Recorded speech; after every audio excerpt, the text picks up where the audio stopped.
At ngayon nandito na tayo sa Salog. So puno ulit ang konsumo ng para sa ating Team Kabisig. Alod nga! Okay, samahan nyo ako mga kabisig sa ating bangka. Titingnan natin kung anong update na. Nakakabit na ang antena. Ipa-final coating ko pa naman itong mga kabisig, yung mga takip na yan. Nagpunta siya dito, may kasama siyang Coast Guard. Sabi ko, ma'am, paano po magiging bawal? Ay may permit naman ako na in-issue naman ng LGU. Hindi naman tayo yung nagloko ba na basta na lang naglagay ng bungsod dyan. Kaya pinakausapan ako ng LGU na kung maaari ay tanggalin na yung ating bungsod dyan. Let's go!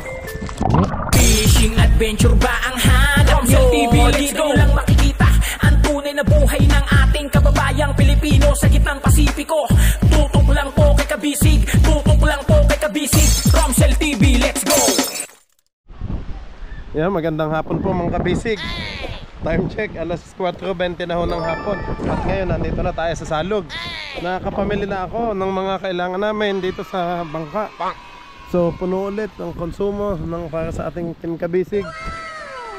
Saka karneng manok. Kaso mga kabisig, inabot na ako ng ulan, kaya hindi na ako nakabidyo kanina. Saka sa pamimili kasi nagmamadali po ako. Yan. Salamat kay Kuya at isasabay daw ako sa kanyang bangka. Ang pangalan mo ulit, Kuya? Longlong. Kuya Longlong. Ayun, Kuya Longlong. Thank you. Inautog ba na eh? Ha? Inautog ba? Hindi sumaga? Ito si Agila mga kabisig. Oh. Ito nalagyan ko ng kapal. God is love.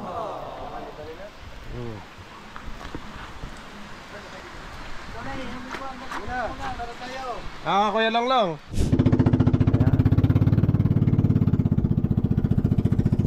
Papunta na tayong bangka mga kabisig. Dala natin yung mga pinggan, mga bagong pinggan. At yung gasolina. Hindi ko nadala yung isang container na gasolina, ang bigat. Hindi na po kaya, puno na yung ating top box. Puno na sa pagkain pa lang, sa grocery. Yan, salamat kay Kuya Longlong. Kaya po si Kuya, anong pangalan mo? Alzon. Kaya kay Kuya Alzon, salamat. Nataanan nila ako dito mga kabisig. Magkano daw sila, magpipishing. Mamamana pa.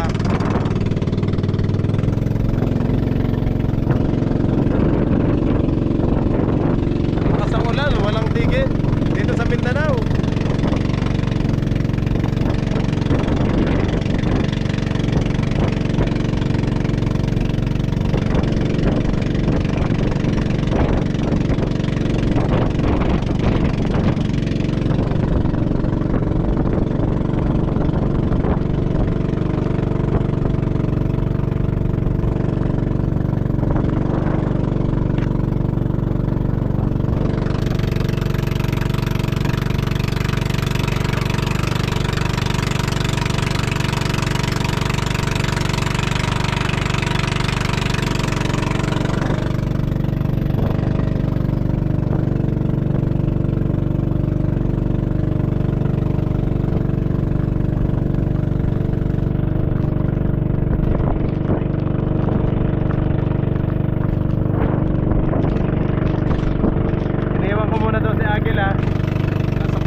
Baguan.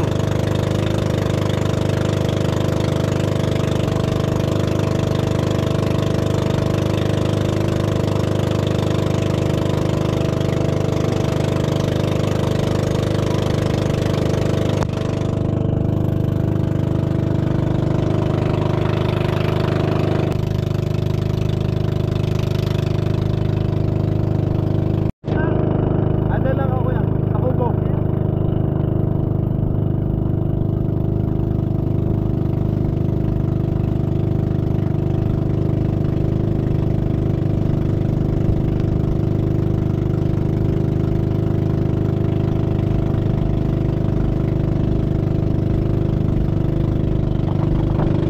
Kuya Long, doon ako, doon.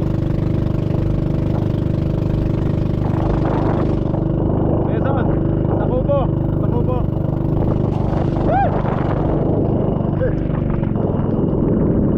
Kuya doon. May lubid. May pisi. Maalot nga. Hinay-hinay, kuya. Ayan ang bangka natin, no? Kabisig.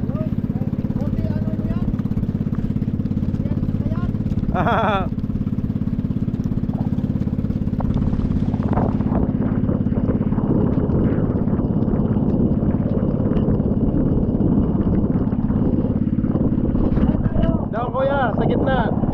Oo, doon sa may kulay green. Tabi ng kulay green. Bahay na malaki.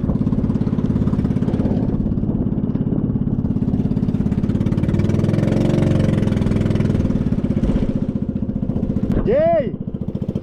Kitata! Ay, busy. Busy yung ating mga team kabisig. Bago yan, ano? Bago kuya. Bagong lusong nung isang araw lang.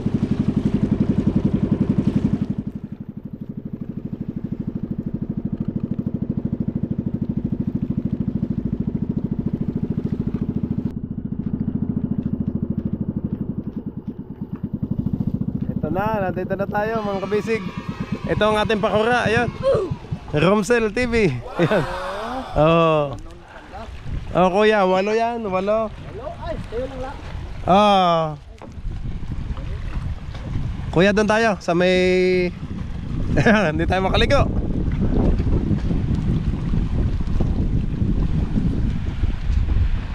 Time check mga kabisig. Mag-aalas 5 na ho ng hapon. At lakas ng ulan. Ayan, nandito na po ako sa atin sa area. Nandito tayo sa bahay natin. At yan, nandito na. Ito na yung mga tinapay. Tindang rin, wala. Bayaw, magmerienda na kayo, kape. Ito oh. Halos 500 pesos tong tinapay. Tapos mga gulay. Gulay, pansit na paborito namin dito, ni Naching. At syempre hindi mawawala tong ahos tsaka bombay. Ayan oh. Tapos ilang kape ulit na malalaki.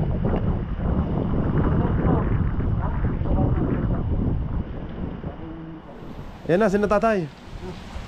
Yan, magandang hapon po mga kabisig. Time check, alas 4:05 ng hapon. At kadadating ko lang ulit dito sa ating bangka, sa area.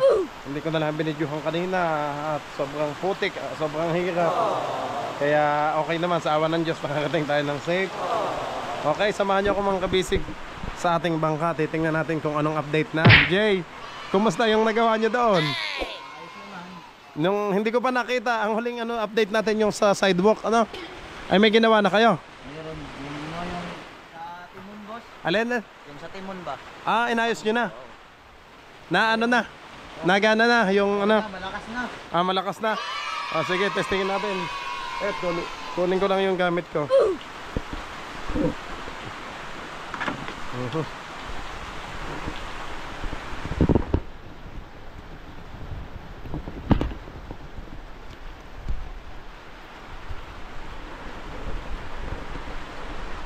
Mabasa ang bag. Pasok ko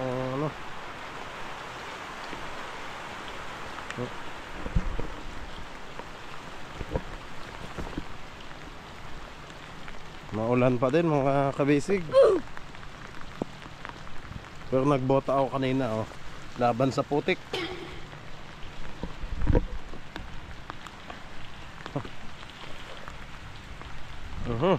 Ang dulas pala.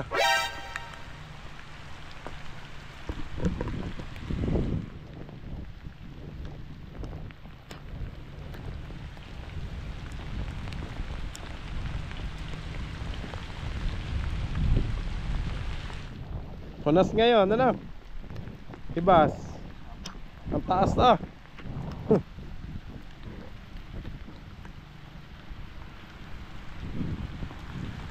O, sina Kuya Andong nalatayan. Nasaan sila? Sina Kuya Andong, Totoy? Nasa konsulasyon, boss. Anong ginagawa doon? Kumuha ng kamuting kahoy. Aba, Dali natin sa laot. talagang ano? Ang kamuting kahoy yung matamis? Oo, nabitin sila. Bitin pala. Kaya kukuha ulit.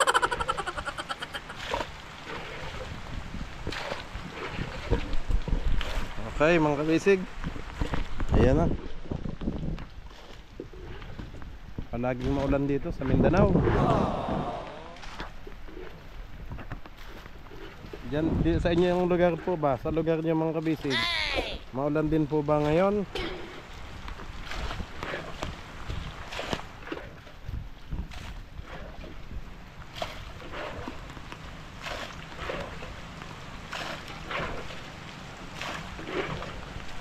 Mapupunuan pala yan ng tubig. May low pressure pala, boss. Ay, kaya pala. Sabi ng isang kapitan nagpunta rito kanina. Ah, kaya nag-uwian ng mga bangka. Oo, 28 daw, wala na. Ah, Back to normal na. di pwede na. Sa 28 ano? Ayos. Ito, paharap mo na. Kaya.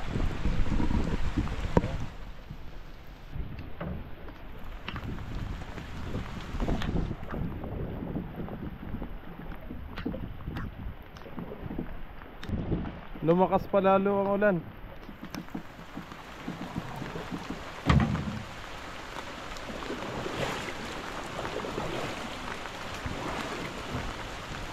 Hila ko, boss. Lubit. Ah. Nakuha kaya dito na ilo yung ano? Sinukas ang plastic.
nyo sa tubig, Totoy? Oo po.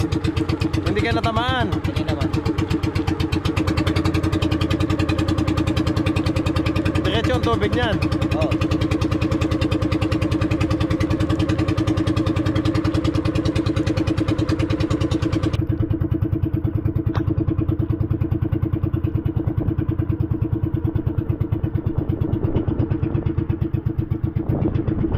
Yes, Kapitan Jake.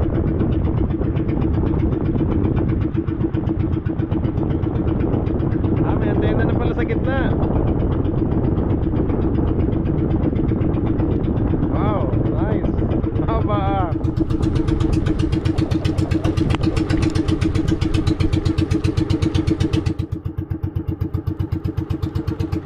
Ayos na Totoy, sampa na tayo. Saan ka? Ano? Sa likod? Sige.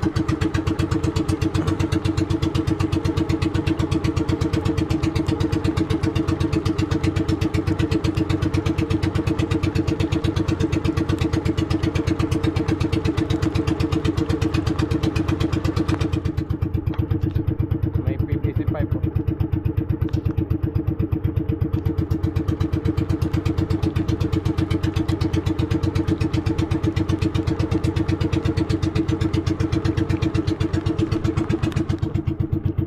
Ano yan? Tutumba yun? Hindi naman. Hindi naman. Tatagilid lang.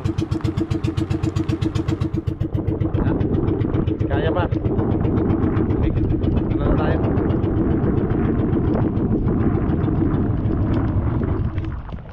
Wow, sakto. Sakto ang ulan. Lumakas na.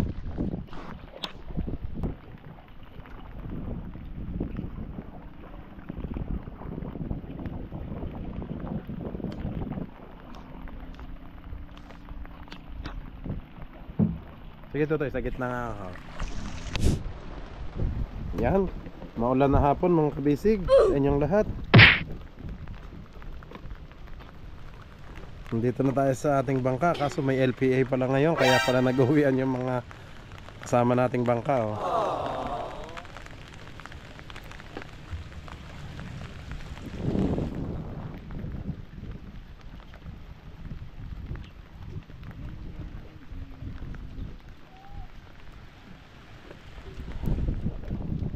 Ayan ang update sa ating bangka mga kabisig. Ito namang kawayan sa taas, pipinturahan din natin yan mga kabisig ng kulay orange. Hindi lang magawa dahil wala hong maayos na panahon, puro maghapon ulan. Hindi po natin mapintahan.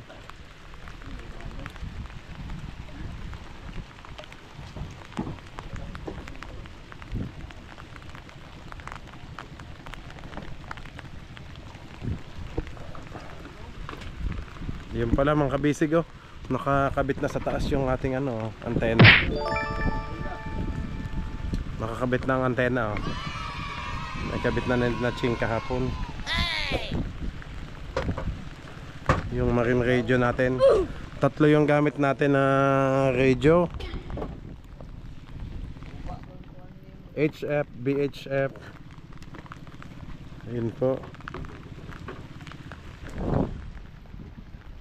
Ayun oh. Talagang puro namumati yung dagat sa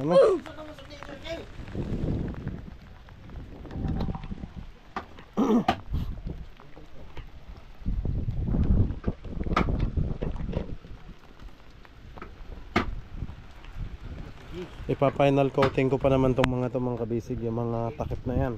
At saka itong sahig natin kasi ma-brushin pa namin yan. Wala lang maayos na pa ngayon. At palaging ulan ng ulan.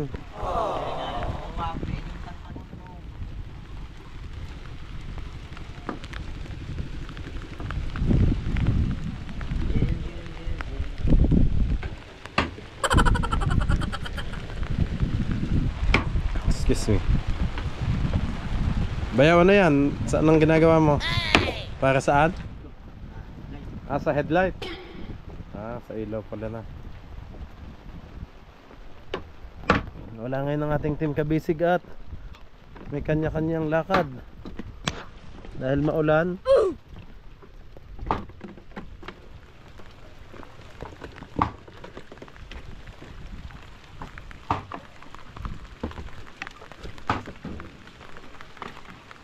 Yung timon naman okay na daw, naayos na.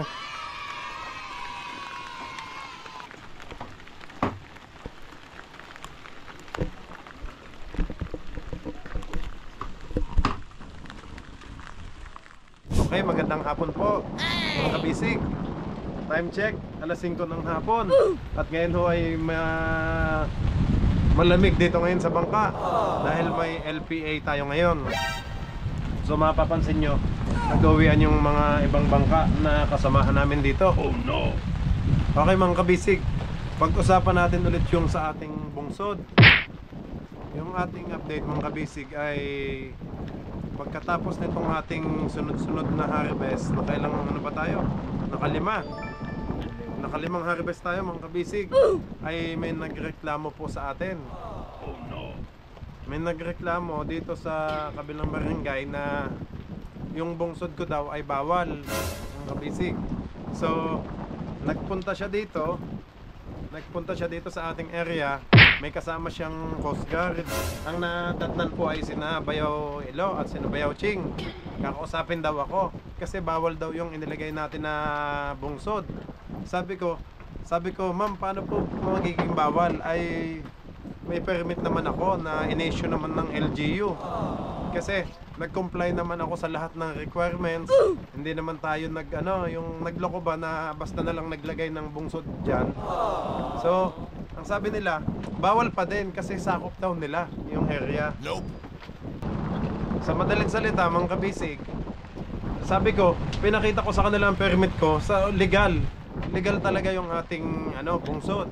So nung nakita nila yung permit ko, okay naman. So ang ginawa nila, nagpunta sila sa LGU dito sa Bukas Grande Island ng Socorro. Nagpunta po sila doon at doon sila nagreklamo. So ang nangyari ulit mga kabisig, kasi nag-ocular visit naman dito yung LGU nang nagbigay sila ng permit, na panood nyo po yun. Tapos sabi nila ay nagpunta sila doon, yung mga kabilang panig nagpunta sa LGU na bakit daw binigyan ng permit, bakit daw ako inisyuhan ng permit. Sa kanila daw sakop to yung area na pinaglagyan. Ayun mga kabisig, kaya sabi ko, paano kaya maging sa kanila? Doon ako inapprove ng LGU. Kasi sabi nga ng LGU mga kabisig, bakante naman yung place na yon, kaya yun ang binigay sa akin. Actually mga kabisig, 1 hectare po yung sakop ng sa ating permit.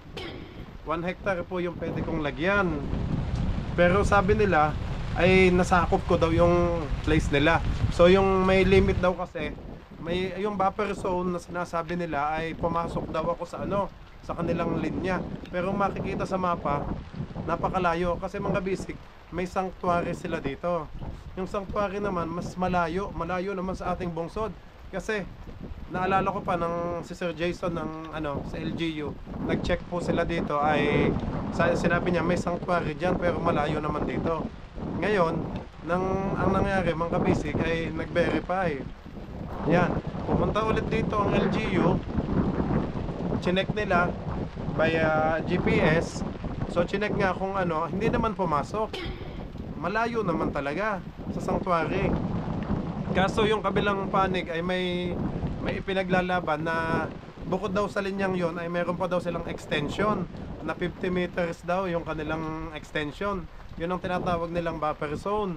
Kaya sa madalit salita, sakop daw nila pati mga bakawan.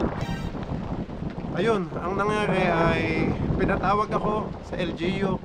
Nag-meeting kami doon kasama yung mga head nila sa LGU, tsaka yung sa kabilang panig mga kabisig. Ang napag-usapan po ay yun, nag-sorry sa akin yung LGU kasi nagkamali daw sila ng pag-issue ng permit. Kasi may nauna daw pala. Yun ang sa madalit salita, may nauna daw, kaso hindi rin masyadong na-verify ng LGU kung sakop ba talaga o bakante yung place na yon.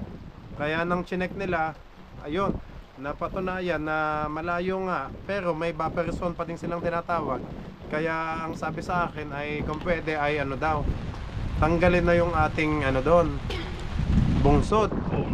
Babaklasin po kasi nasakop nga yung pwesto nila.